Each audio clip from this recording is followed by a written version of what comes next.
Thank you. Chris, what's the game plan? Well, the game plan is simple: score points. How's everything going this week? It's been going great. We've had actually great 3 weeks of preparation. You know, the 2 weeks back home were great. Guys went back to work, you know, went back to our basics and reinstalled our offense, and then came down here and really focused on our game plan against LSU. So if I can just stay with the players one more moment, with Keith and Jamari, just the experience down here in Orlando. You're no strangers to postseason play, but getting to come to Central Florida and all of the attractions, it's an ultimate educational test, I guess, for work-life balance. Man, we've been having a lot of fun, but we've been able to balance it as well. You know, it just feels good to be in Florida as well, being that I'm from here. So, I mean, the weather is great. I'm really enjoying my teammates and my coaches. You know, it's my last game with them, so I'm just enjoying the ride. And how about you for your last game as well? Smart. I mean, like you said, we're just taking it easy, bouncing it out pretty well, having fun, but working hard at the same time because we came down here to win a football game. But as far as my last game, I mean, it should be fun. We have a good opponent, and it should be a fun game. Thank you. Let's open it up for questions. We would ask that you identify your name and your affiliation before your probing questions, and raise your hands for our mic holders to the side, Jonathan and Nate. So let us know if you have a question by raising your hand in the back there. Chris, how has this week been different for you as acting offensive coordinator? Well, you know, we've got a great offensive staff, and anything we do as a staff. We game plan as a staff, and we lay out our practice plans as staff. So we've kept it right in rhythm and stride, and like I said, our staff's done a great job in preparation. Next, would you please raise your hands if you have questions? Okay, front row, please. For Keith, could you just talk about what you see from LSU and the difference?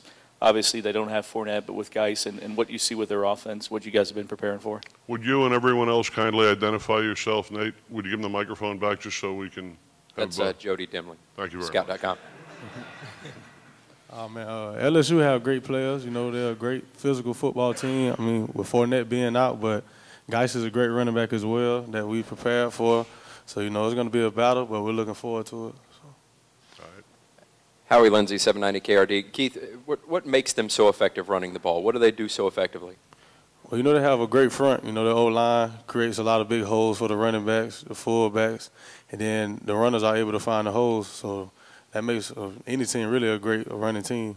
All right, in the back here. This is for Coach Grantham, Drew Diener, ESPN Louisville, over here. How will the loss of the two players that was announced yesterday, how is that going to impact? Where do you miss them the most defensively? Yeah, obviously, both of those guys contributed to our play this year. You know, I think James Hearn's a guy that came on and really played well for us.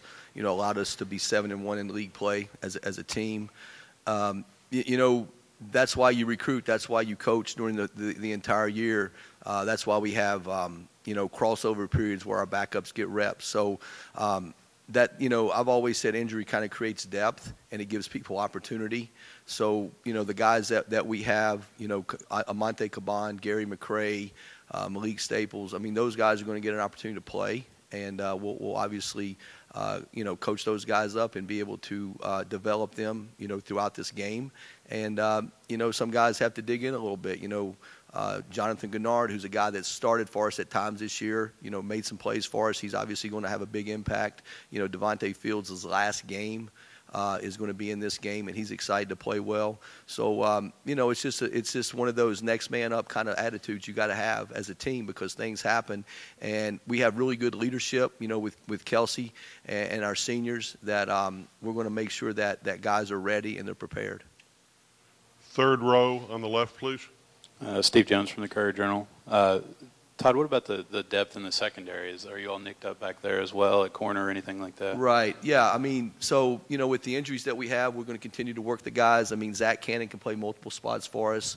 You know, Kane Pass is a guy that's done a really good job at times, and he has shown up on special teams. And generally speaking, when guys show up early in their career on special teams, it generally means that they're going to be a good player on a certain side of the ball when it happens.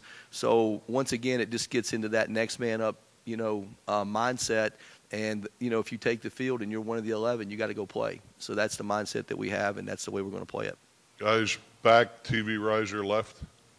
Hey, Jamari Brandon Say with WBRZ out of Baton Rouge. You talked to this LSU defense. They're very confident. They've done a good job of keeping guys out of the end zone. You guys put up points, get in there. I asked Jamal Adams if Louisville has ever faced an offense or a defense like LSU. He told me absolutely not. What would be your response to that? What makes you guys so potent that you think you can break down this LSU defense? We'll just let our game do the talking for that. People can say what they want, but at the end of the day, it's all about the points on the scoreboard. As far as the defense, they're fast, physical. We know that. Good up front, but they're also strong on the back end too. So it should be a good challenge for us. You compare them to anyone else you've played this year? No, not really. I mean, you think SEC, you think fast, physical defenses or whatever, but I wouldn't compare them to nobody, no.